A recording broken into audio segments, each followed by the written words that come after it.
우리 멀티꿈의 성도님들은 지금까지 살면서 가슴을 다시 뛰게 했던 감격스러운 순간 있으신가요? 저는 최근에 생각해보면 몇 가지가 있는데, 첫 번째는 결혼식을 올렸을 때인 것 같고요.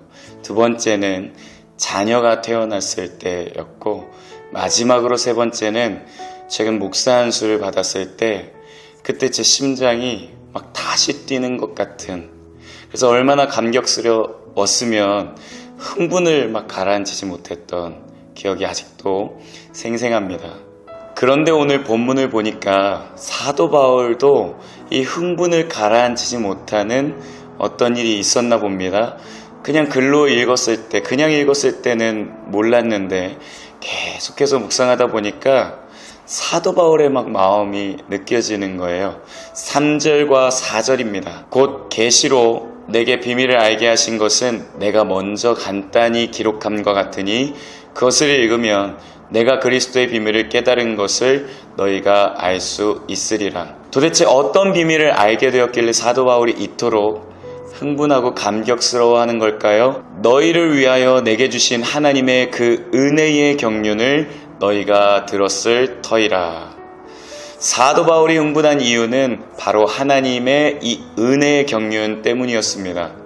그러니까 유대인만 구원받는 줄 알았는데 이스라엘 민족을 통하여 모든 사람, 이방인들도 구원하시려는 이 하나님의 은혜의 경륜을 사도 바울이 알게 되자 흥분을 가라앉힐 수가 없었던 것이죠. 왜냐하면 이방인이 구원받는다는 것은 유대인과 이방인이 하나 된다는 말인데, 유대인과 이방인은 그리스도의 몸인 교회를 이루는 이 일, 해가 서쪽에 떠야 가능한 일이 아닐까. 왜냐하면 요한복음 4장에 보면 예수님이 우물가의 여인으로 알고 있는 우리 사마리아 여인에게 물을 좀 달라고 하자 여인이 이렇게 이야기합니다. 당신은 유대인으로서 어찌하여 사마리아 여자인 나에게 물을 달라 하십니까? 이렇게 이야기할 정도로 유대인과 사마리아 사람들은 서로 너무나 원수지간이고 싫어하는 관계였습니다. 사마리아 사람들은 아수르 이 포로 시절에 아수르 사람들과 결혼해서 종교부터 시작해서 모든 것이 혼합되어 버려서 유대인들이 무시했습니다. 왜냐하면 유대인들은 남유다 백성들은 바벨론 포로 시절에 혼합되지 않고 다시 조국 땅에 약 70년 이후에 그들은 자신의 정체성을 가지고 그 땅을 밟았거든요. 그런데 여기서 하나 사건이 생깁니다. 유다 땅이 다 회파되어서 남유다 이 유대인들이 성전과 성벽을 재건하려고 할 때 사마리아 사람들이 이 일을 방해해서 이 둘의 관계는 더 악화되었습니다.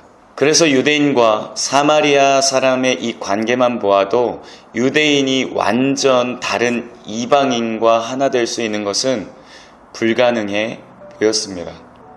그런데 그런 유대인과 이방인을 구원하실 뿐만 아니라 교회의 머리가 되시는 이 예수님을 통해 그리스도의 몸으로 하나 되게 하시고 더 나아가 충만케 하신다고 하니까 이 얼마나 놀라운 일이 아니겠습니까? 그래서 오늘 본문에만 보면 계속해서 이방인을 위한다는 말이 나옵니다. 1절 이방인을 위하여, 6절 이방인들이 복음으로 말미암아, 8절 이방인에게 전하게 하시고. 사실 이 이방인은 누구일까요? 바로 저와 여러분입니다. 6절 말씀에 이 이방인을 자기 이름을 넣어서 지금 저와 함께 같이 읽어보겠습니다. 이는 장바울이 복음으로 말미암아 그리스도 예수 안에서 함께 상속자가 되고 함께 지체가 되고 함께 약속에 참여하는 자가 됨이라. 할렐루야. 우리는 복음으로 말미암아 그리스도 예수 안에서 위대한 상속자가 되었습니다. 주님의 몸된 교회 한 지체가 되었습니다. 하나님의 약속을 누리는 자가 되었습니다. 이 모든 것이 하나님의 일방적인 사랑, 하나님의 이해할 수 없는 사랑으로 거저 주신 것이기 때문에 사도 바울은 오늘 이 본문 말씀 2절에 은혜의 경륜이라고 표현했습니다.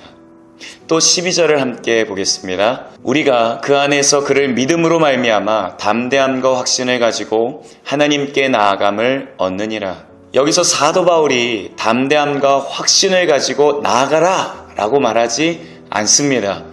우리가 하나님 앞에 나아가는 것조차도 하나님께 얻게 되었다 라고 지금 말하는 것이죠.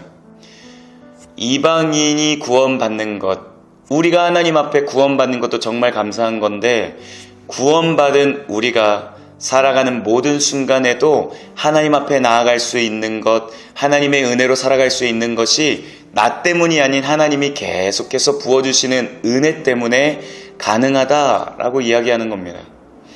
6절을 함께 보겠습니다.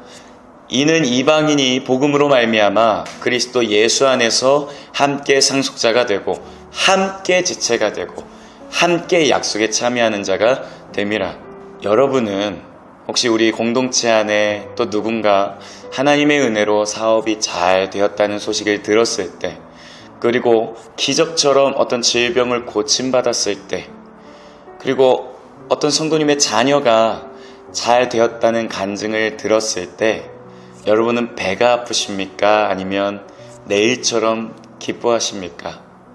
혹 배 아프셨다면 이제 배 아프지 마시고 내일처럼 기뻐서 웃다가 이 광대뼈가 아파서 혼났다는 고백이 우리 성도들 안에 넘쳐나기를 소망합니다. 사랑하는 우리 멀티 꿈의 가족 여러분, 물이 흐르면 생명이 되고요, 종이가 여러 장이 있으면 책이 됩니다. 초식동물일지라도 무리를 지으면 밀림의 왕인 사자도 쉽게 건들 수 없는 강력한 힘이 생깁니다. 우리가 함께할 때 풍성한 생명이 시작되고, 우리가 함께할 때 예수님을 나타내는 말씀, 살아있는 성경책이 됩니다. 또 우리가 함께할 때 세상에서 가장 강력한 주님의 몸된 교회, 우리 멀티 꿈의 교회가 될 것을 선포합니다. 이 일을 위하여 오늘 본문은 한 사람이 필요하다고 말합니다. 어떤 사람일까요? 이러므로 그리스도 예수의 일로 너희 이방인을 위하여 갇힌 자 된 나 바울이 말하거니와. 7절, 내게 주신 하나님의 은혜의 선물을 따라 내가 일꾼이 되었노라. 8절, 모든 성도 중에 지극히 작은 자보다 더 작은 나에게. 13절, 너희를 위한 나의 여러 환난에 대하여 낙심하지 말라. 이는 너희의 영광이니라. 아멘. 저는 이 네 구절을 통해서 사도 바울의 모습 속에 부모라는 존재를 발견하게 되었습니다. 사도 바울이 지금 어떤 사람으로 기록되어 있습니까? 이방인을 위하여 갇힌 자, 이방인을 위하여 일꾼을 자처하고 이방인을 위하여 환난을 당하지만 오히려 감옥 안에 있는 자기를 걱정하지 말고 환난 받는 나를 통해서 너희가 더 잘 됐으면 좋겠다 말하는 사람이 오늘 사도 바울이었습니다. 이게 바로 자녀를 향한 부모의 심정 아니겠습니까? 어느 청소년 집회에 울면서 아이들에게 말했던 한 강사 목사님의 말이 생각났습니다. 애들아, 내 어깨를 빌려줄게. 너희는 내 어깨를 밟고 시작해라. 사도 바울은 지금 한 공동체의 수장이나 리더로 있기보다는 아버지가 자녀에게 편지하듯 에베소 교회에게 아버지로서 이 서신을 쓰고 있는 것입니다. 이번 주 월요일 아버지와 통화할 일이 있었습니다. 도움이 필요한 사항들이 있었는데 그것들을 이제 함께 도와주신다고 해서 제가 감사한다고 말씀드렸더니 아버지가 이렇게 말씀하시는 거예요. 부모가 안 도와주면 누가 도와주냐? 부모는 그런 겁니다. 사도 바울처럼 부모의 심정으로 함께하는 것을 기뻐하는 자가 되어주시기를 바랍니다. 그리고 영적인 부모로 한 영혼을 대할 때 놀라운 일이 시작됩니다.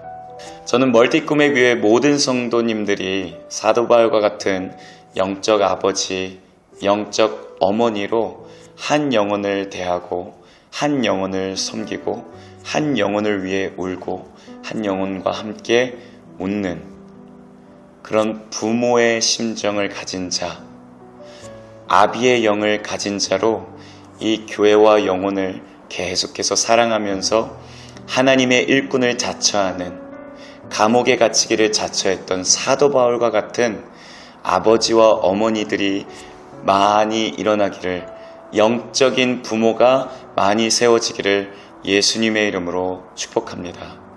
기도하겠습니다. 사랑의 하나님, 우리 안에 끊임없이 하나 될 수 없는 수만 가지 이유들이 있습니다. 그러나 오늘 예수 그리스도를 통하여 하나 될 수 없는 것은 없다고 하셨사오니 주님, 주님의 뜻을 이루어 주시옵소서. 특별히 사도 바울처럼 그 한 사람, 부모의 심정을 가진 한 사람이 제가 되겠습니다. 눈물을 흘리고 힘들고 지친 이들에게 제가 영적인 부모가 되어 하나님 그를 사랑하고 섬기고 헌신할 때 그를 위하여 나의 시간에 갇히고 그를 위하여 하나님의 사역과 일꾼을 자처하는, 그래서 하나님의 교회가 아름답게 세워져가는 우리 귀한 멀티꿈의 모든 성도님들 되게 하여 주옵소서. 예수님의 이름으로 기도드리옵나이다. 아멘.